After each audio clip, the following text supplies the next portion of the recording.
Hi everybody, welcome to week 13. I wanted to go ahead and start off by talking about something that I think will be helpful if you're looking into later weeks, and that is the final exam review. So, to give you kind of an overview of what we're going to be covering, I'm going to start by discussing the final exam study guide. Then I'm going to make some mention of the final paper that's due the last day of class, and then get into the last half of microserves, and then our new reading for the week, which is an excerpt from Philip Roth's American Pastoral. So if you go to week 13 in our Canvas class, you'll see every bit of the materials that you need. Of course, you've accessed this video, and also there's the PDF link to American Pastoral. I'll also be posting the final exam study guide in week 13, probably by tomorrow morning. And you'll also see guidelines for the final paper. So everything you need is under that particular week. So I want to start with talking about this final exam study guide. I thought about it time and time again, and originally the final exam is supposed to be double the length of the midterm. These are big questions you're answering though, so I thought in the interest of not completely stressing you to death, not pushing you, then I would have the questions, instead of being 8, you'll have 6 on the final exam, okay? So that does mean that for those of you at the end of the semester, after the last paper is graded, if you have 3 or fewer absences, outside of shorter events, of course, and you have an 89.5 average or above, you'll get to take half of the exam, so you will be taking 3 questions instead of 6, and you can pick from any of the selected 6 that you like. So our final exam is scheduled to be, our exam day was always April 27th. What I'm planning on doing, and I've sent you an email about this, is to, on that day, first thing that morning, literally 12:01 a.m., have the exam pop up for you, and that will be under week 16. You can come in, open the document, start typing in your answers, and you will have 24 hours to complete. So it would be due 11:59 p.m. April 27th, okay? So that should accommodate, I hope, people who may be helping out at home, maybe you have concerns with work, maybe you've got a lot of things happening with school, so any of those types of things could be compromising your schedule, so hopefully the 24 hours is a help. If you still feel like there may be some kind of hardship, just get in touch with me. I'll be glad to help you out. So April 27th from 12:01 a.m. to 11:59 p.m. you'll have the exam to access that you can complete, and heck, that means you can take some breaks, have lunch, look at your books. I'm really just concerned with how you can apply concepts we've talked about, so having a time crunch is not a huge deal to me, and I don't love those anyway, so this works out pretty well. So I've listed on the final exam study guide, which I'll be posting soon, the different works in different eras that we've covered.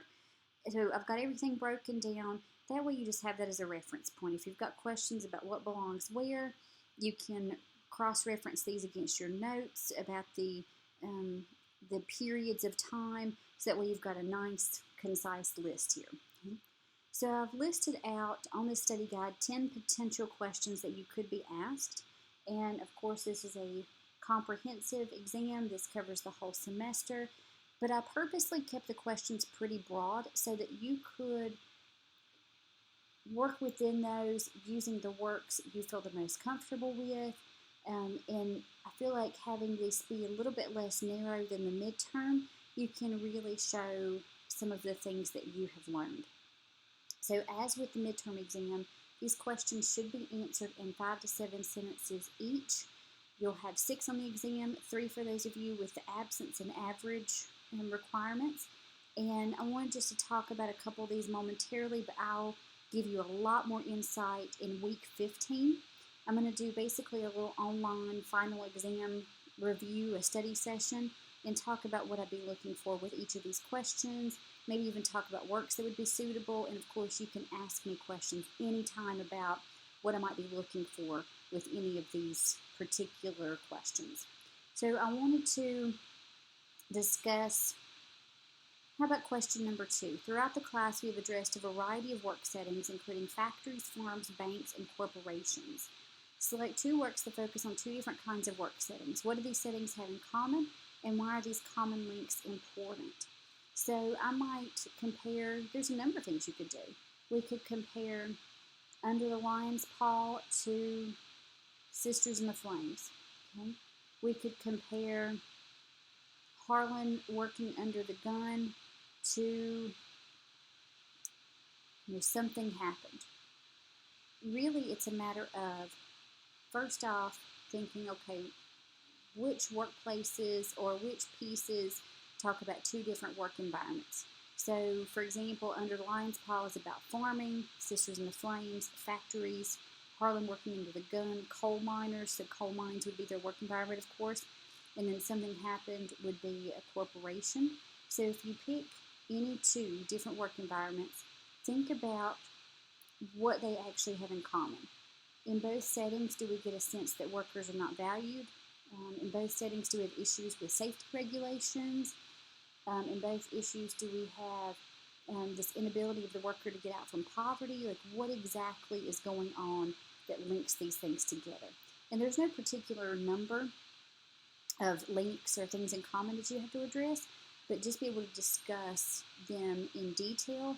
How are these 2 works from 2 different work settings? How do they have certain things in common in particular ways? And why do we need to address these common links? Why are these important? Why is it important that at a farm and in a factory, people suffer from lack of safety regulations? So be thinking about those types of things. So I'm going to have this up for you under week 13 by tomorrow morning. That way you can look this over. You can do any kind of prep that you need. And for that matter, if you want to initially sketch out some ideas for answers, obviously you do whatever you need to do to get ready for exam time. So anything that helps. Let's move on to talking about another big assignment, which is your final essay. So I mentioned this previously, but the last essay for the class is due Friday, April 24th. And this last essay is going to look at the periods from the 1940s to current. And I'm asking you to do something that will kind of tie these all together. And in this essay, you should be looking at a common theme, at least one common theme, in one work from this column, 40s to 70s, one work from this column, 80s to 2000s, and one work from this column, current era. Of course, we're finishing out with American Pastoral coming up.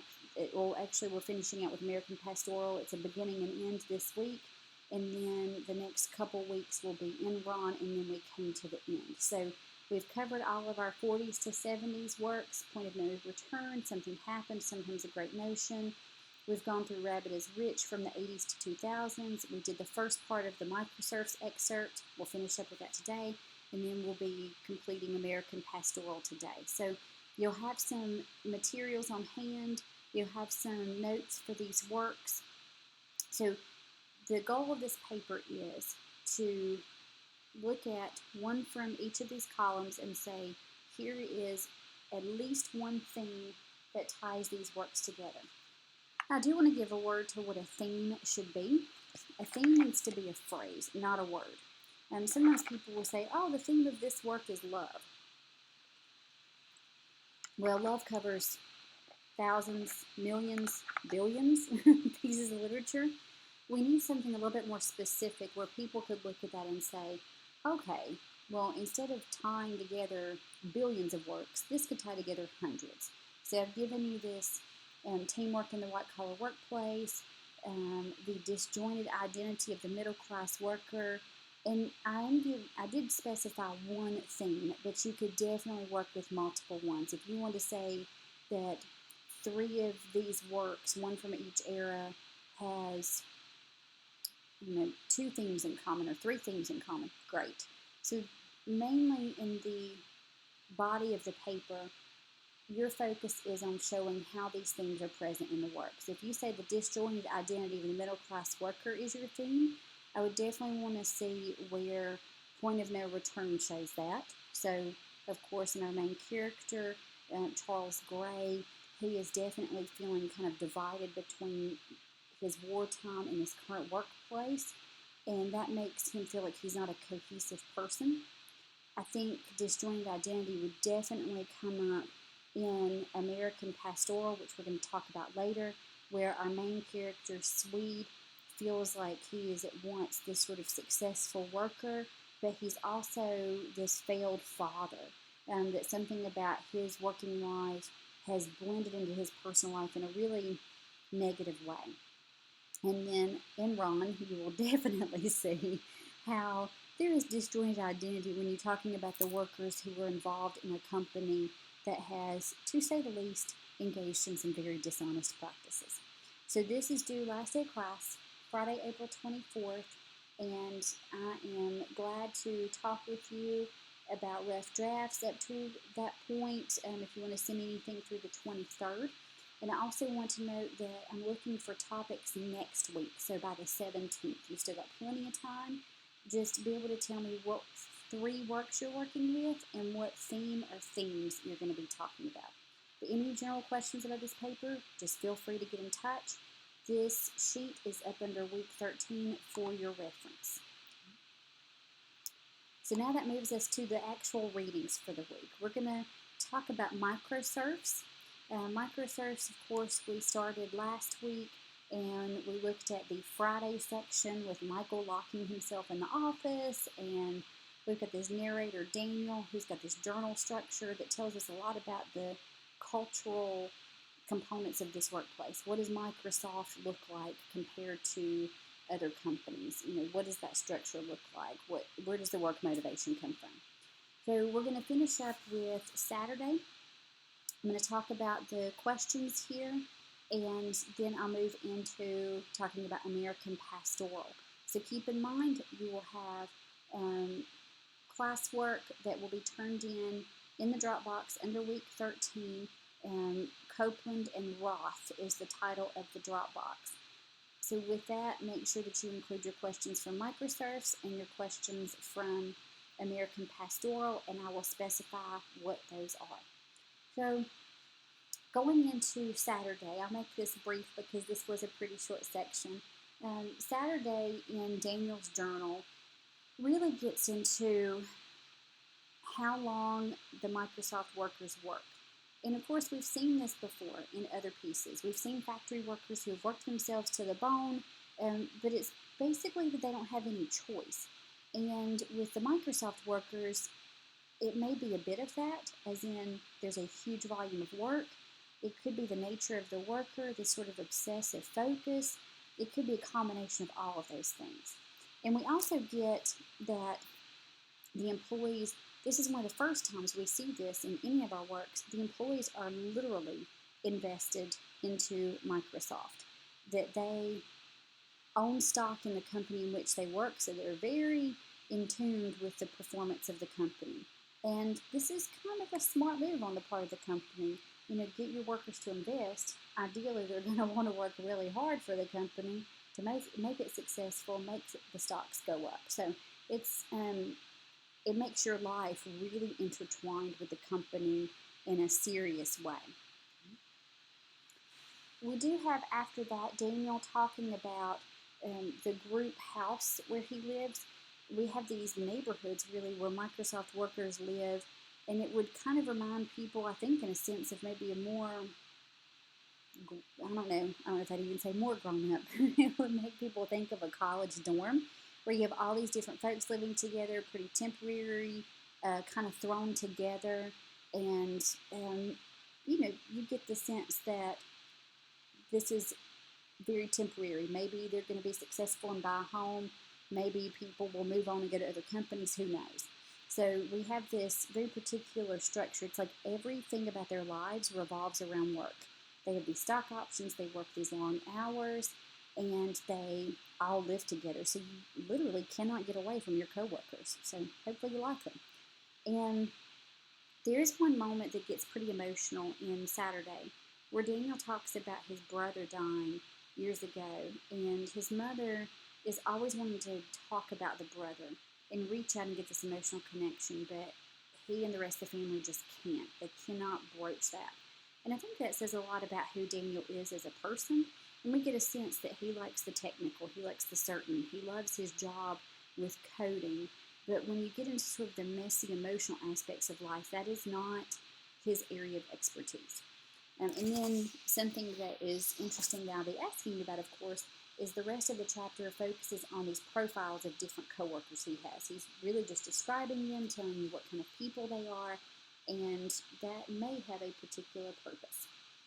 So that brings me to our questions. I am asking you to answer both questions 1 and 2 for Saturday. So, what further insights into Microsoft's company culture do readers see in this section, and what business philosophies are present in this culture?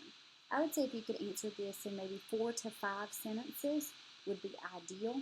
So, what does the typical day look like? What do you make of the fact that the workers work a long time? They're invested in the company. They all live together. Like, what does that say about the business philosophies? And I think I implied a number of things that could tie into your answer, so please feel free to take some of the things that I said when I was going through my summary. So, what does this company culture look like, and what business philosophies or ways of looking at workers, ways of looking at successful business seem to be informing or part of this culture? Also, I'm curious about, this will be another 4 to 5 sentences answer. So if you'll also answer number 2. So answer both questions 1 and 2 for Saturday, and with that 4 to 5 sentences apiece, so 8 to 10 sentences total. With question number 2, why do you think Daniel spent so much time profiling his coworkers, and how might each one of them be a certain type of worker? Is Susan, or is Abe, or Todd, or Bug Barbecue Michael, are these people that you could see in any kind of office environment, and what types are they? What categories do they fall into? So for Microsoft's 2 questions on Saturday, 4 to 5 sentences each, and that will move us to talking about American Pastoral. So I definitely want to give you a bit of context for American Pastoral because it is a huge novel, and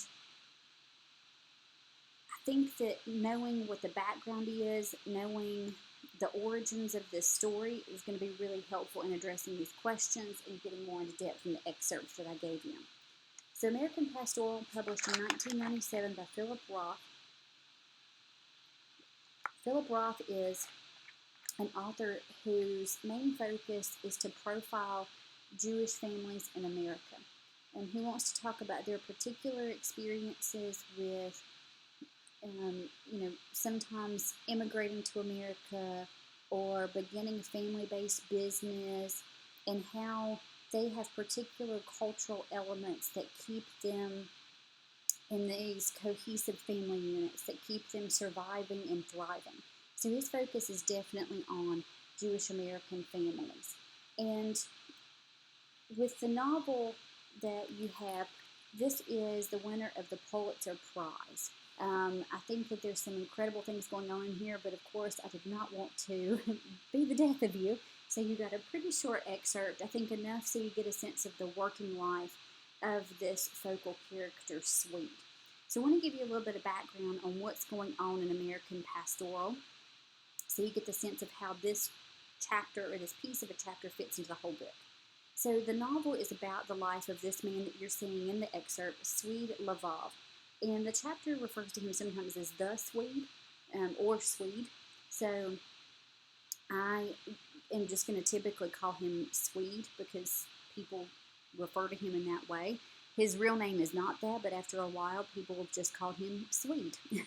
So Swede is someone who grew up in those boom years post-World War II that I noted in those 1940s to 1970s notes. And he's had this really great life. He's did well in high school. He was beloved, very popular, great athlete, and married a beautiful woman, and was able to go straight from high school into successful working life. when his father retired and handed over his glove factory to him. So he has this very happy, charmed life. He's like the American success story. Just you work hard, you're good to people, good things come to you, you'll be safe, stable, all is good. A problem emerges though. Swede has a daughter, Mary, and just a beloved daughter. They seem so happy, but as she grows up, she becomes more and more embracing of what people would refer to as more radical politics. Okay? She's especially angry about the Vietnam War, and that's something that's addressed in your 1940s to 1970s notes as well. She's so angry about the Vietnam War that she channels all her energies there, and instead of simply protesting, she starts sending bombs in acts of domestic terrorism that are intended to scare people and get them to see that the war could come to America. Obviously, you can see the issue with this logic. Let's bomb people to end war. That seems quite problematic, but Mary does not see it that way. So she puts a bomb in a package and ends up killing a local doctor who opens the package, and everyone finds out who was the bomber, and she ends up going into hiding. So Swede's world is just completely upended by his daughter committing this horrifying act. He doesn't know where this came from. He doesn't know what kind of child he is raised, and that's where we're starting our excerpt. Mary is gone. She's in hiding. She cannot come out. She will be prosecuted for murder. And Swede is working in his factory, and he's being visited by one of Mary's friends. So this girl who comes, or this young woman who comes to see him, pretends to be just a student who wants to tour the glove factory, and it's mentioned that Swede does this. If students are interested in how the gloves are made, he'll give them a tour, he'll answer their questions. But this girl is coming in to get some items for Mary, but she's initially not saying who she is because she knows, of course, that this will create a strong reaction. She's helping to hide Swede's daughter, who is a domestic terrorist, and presenting herself as Mary's mentor, as Mary's friend initially, is probably not going to get her in the door. So she's also trying through this visit to find out information about Swede, because Mary, as part of her sort of radicalization, feels like Swede is this overlord who treats his workers badly, and that the workers need to rise up against him. However true or not true that happens to be, so to speak. But Mary feels this way. Rita feels this way, and she's kind of using this trip to gain some information about Swede. So, of course, I mentioned this novel was published in 1997, but it talks about the late 60s. So, if you were discussing business cultural practices of this work, you could technically use this to address the late 1960s, perhaps the 1990s, because you could argue that Roth is looking back on the 60s with a 90s eye. So I would leave it up to you. I would think this gives a little bit more insight into late 60s culture, but you could make a case for dealing with 90s as well. So just to give you an overview of this chapter, this one is around 15 pages, and there's a ton more in this chapter, but I kept it focused to the most integral parts, the things that emphasize Swede's working life. So we find out at the start of the chapter that the young woman who's about to visit him is Rita. Rita is Swede's daughter's friend and mentor. Swede does not know this. He just thinks she's a student. She's under this pretense so she can gain access to him. So in this earlier part of the chapter, we get this really great sense of how the structure of the workplace goes and how this ties into Swede's legacy from his father. Of course, as mentioned, he inherited this glove factory from his father, and we get a sense of how his working life is both consistent with and departs from what his father believed to be the best way to work. So we'll talk about that with one of these questions here. When Swede is giving Rita the tour of the factory, still thinking she's a student who's looking for information, he gives her this really extensive history of how the gloves are made, the skin that she used, and you can tell he's really just passionate about what he does. Now, maybe not as much as his father. He talks about that here and there, but he's very passionate about this. And that causes him to recollect on Mary being in the factory when she's a little girl, and maybe these kind of dashed hopes that she would be eventually part of this family business. So ultimately, at the end of the excerpt, that's why I cut it off where I did for a very particular purpose. Rita's trying on these gloves that Swede made for her, and she finally reveals who she is. I've come here for Mary's things. She wants her scrapbook, and that's where we close. Of course, many, many other things happen after this, but you've got a good sense of who Swede is as a worker and what working life is in this particular factory. So let's talk about these study questions. First, let's cover Swede's father's influence in Swede's work and where he also separates himself from his father. So at the beginning of the chapter, there's a discussion about how Swede's father used to basically put his desk in the middle of all the action of the factory, in the middle of the noise of the sewing machine and the cutting and the workers talking and the four-person going around managing people. So he liked to put himself in the midst of the chaos. And Swede's father did this because he was a worrier. He liked to be always involved in everything. I want to make sure that I address a problem before it is a problem.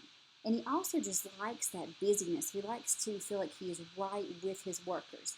You could argue it's not just I love my workers, but I'm watching them to make sure they don't screw up. So it could be a little bit of both. Now, as far as Swede is concerned, he does not need to be in the middle of the factory. He likes to have a separation from his workers. He likes to have his area, and he doesn't necessarily feel like he needs to be right there on top of his workers watching exactly what they're doing. He's close enough so that he can watch, but he is still distant enough that he's not in the middle of the action. So if we think about what Swede's father's influence is in Swede's work, he taught him to be passionate about what he does. He taught him to be immersed in the workplace and involved with his workers. But Swede can't cross that line completely of being in the middle of his workers. He keeps himself slightly separate. Okay? With question number 2, we have Swede talking about, or Swede thinking about, Mary's 3rd grade field trip to the factory. And that particular point starts on bottom of page 121. And we get this really sweet recollection of Mary as a little girl going through, watching the employees, almost feeling like she's a mini boss, and repeating things that she heard on the factory floor from the workers. And she absolutely loves the hands that are made to fit the gloves. These steam-heated brass hands that are covered in chrome, they're super hot. So once the workers are done cutting the glove material, they put on these hands to make the shape of the glove. And Mary thinks of those as these magic hands. So for a little girl or for a child, the workplace is this kind of magical place. Like, these different tools and instruments have these purposes that are a little mysterious, but then once adulthood hits, the argument is that magic dissipates, which you could argue that happens with a lot of things in life. And so we see at the first full paragraph, it's kind of a half paragraph, page 122. It talks about how Mary was unaware as yet of the desecration of dignity inherent to the ruthless exploitation of the worker by the profit-hungry boss who unjustly owns the means of production. There's a little bit of a sarcastic push here. So when Mary's a kid, she just thinks, oh, these people are working, they're making magic, they're putting together these beautiful things. As she becomes this adult, she tends to think of her father as some sort of thief. Like, how does he deserve this factory? How does he deserve the money he makes? And here he is beating down these workers. So she goes from what a beautiful, magical place to what a place of degradation. And at least in the scene that we're looking at, we're not necessarily seeing that. This factory seems to be efficient, but it is a far cry from what we saw in Triangle Shirtwaist, or when we've seen in most of the other workplaces that are treating their workers terribly. So there's kind of a jab at Mary here. She went straight from what a magical place the workplace is to any workplace like this has to be mistreating workers, when she may not have the proof to back that up. I do want to talk about that cutting room with question number 3. That the appealing part of the factory for him had been the cutting room. There is, let me take a look at this page here. Page 125. It took me a moment. I have a lot of pages marked, so pardon me. So I'm going to answer this question as well. So the cutting room is very appealing to him because Swede says, that is where he figures he went from a boy to a man. This is where the workers here are dressed impeccably. They are in 3-piece suits. They are extremely formal in their work approach. They are meticulous, and they take their work so seriously. He likes the cutting room because there's a ceremony to it. The workers wear these beautiful formal clothes. They have a very particular way of doing things. They are so precise, and they are experts who know what they're doing. Anyone else would have to train for years or even decades to come as close to the expert areas of the cutters. And he also talks about how the cutting room shows kind of the hierarchy of the workplace. The cutters are the foremost experts. Their work being good ensures that no leather is wasted, that the gloves are beautifully done, and they're almost like the aristocracy of the factory. So even though I've mentioned before that Mary's idea that her father is this domineering boss seems to be completely discounted, there is this implication that Swede does like this idea of ranks in the workplace. He likes that there's a group of the most lofty, high experts, and then the people who are below them on different levels. I don't know if we can unpack that to mean that he feels more at home with these aristocratic cutters and feels distant from the workers. That may be a conversation for a final exam question, for example. But he loves the cutting room because it's ceremonial, it's specific. People take so much pride in their work, and their work is the result of just years and years of heavy, heavy training. So the question I'm going to ask you to answer to go along with American Pastoral is question number 4. Through the chapter, connections are made between work and tradition. How does the chapter address these connections? Since you only have one question with American Pastoral, if you'll answer this in 8 to 10 sentences, that would be perfect. Give some examples. Where do we see work and tradition having these strong relationships? And you can mention some of the things I've mentioned. Of course, you can bring up many new points from the chapter. That is completely up to you. So just to recap, you have the 2 questions on microserfs that I pulled up about Saturday. And then you have this question number 4 for American Pastoral. So with the 2 questions from microserfs, total of 8 to 10 sentences for the 2 answers. For question number 4 in American Pastoral, 8 to 10 sentences for the 1 answer. And if you'll upload those responses to the Dropbox, Copeland and Roth assignments into week 13, that'll be perfect. Your due date is Friday, April 10th, but since I got delayed with my dissertation in putting up this video lecture, if you need an extra day to get things in, that is no harm. That would be no penalty on you. And of course, I know we're in a busy, rushed, kind of stressful time. So again, if you have any time crunch issues, if you're concerned about anything, if you're stressed about anything, text me, call me, email me. I am more than glad to talk with you, and no judgment. I think we're all feeling the crunch and the pinch right now, but hopefully we can all feel that we're in it together. So you've got this assignment due Friday the 10th. could be potentially pushed to Saturday as needed. I mentioned your paper, I mentioned your final exam coming up later on, and we've got our information on microserfs and on American Pastoral.